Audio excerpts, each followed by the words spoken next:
Welcome to this tutorial video. The goal of this video is to show an overview of the diary segment. The diary segment forms part of a navigation wheel. For more information on the navigation wheel, please refer to the navigation wheel user manual linked in this video's description. This is the default setup of the segment, and the navigation bar items can be customized to the needs and preferences of the practice. For more information on the customization of the segment, please refer to the general settings and navigation wheel settings user manuals linked in this video's description. First, let us go over the information found within the Diary tab. An electronic diary allows you to manage the practice and the practitioner's time, as well as manage patients. All bookings, transactions and events that happen daily by means of time slots will be kept by the diary. For more information on the diary segment, please refer to the overview of the diary user manual linked in this video's description. Click on the Theatre Manager tab. The theatre list screen will open. The Theatre Manager will assist the practice in managing their theatre bookings. The bookings can be made on the diary and will only be able to print or download the theatre list from these bookings.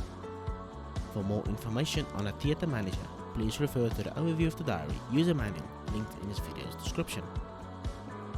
Click on the Dashboard tab. An overview of the statistics of all the reports are available for the practice or practitioner can be viewed from the dashboard screen. The reports can be generated directly from the dashboard screen. For more information on how the dashboard works, please refer to the reports user manual linked in this video's description. Click on the Patient Identifier tab. The Patient Identifier screen will open. The Patient Identifier is an easy way to confirm the identity of a patient. The patient must be an existing debtor with a photo that has been loaded on their file in order for the system to detect their facial features. For more information on how the Patient Identifier works, please refer to the Patient Identifier user manual linked in this video's description. Click on the Close button to exit the Patient Identifier screen. Click on the Clinical Reports tab. The Clinical Report screen will open. From the Clinical Report screen, the practitioner will be able to access summaries of various clinical documents.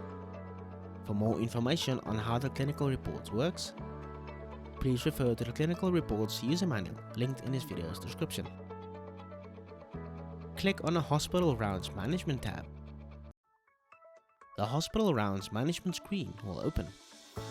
The Hospital Round Management screen allows the practitioner to manage their patients that have been admitted to hospital. Practitioners are able to use the information that have been captured to compile a report with all the information that have been accumulated during the patient's stay in the hospital. For more information on how the Hospital Round Management works, please refer to the Hospital Round Management Overview user manual linked in this video's description.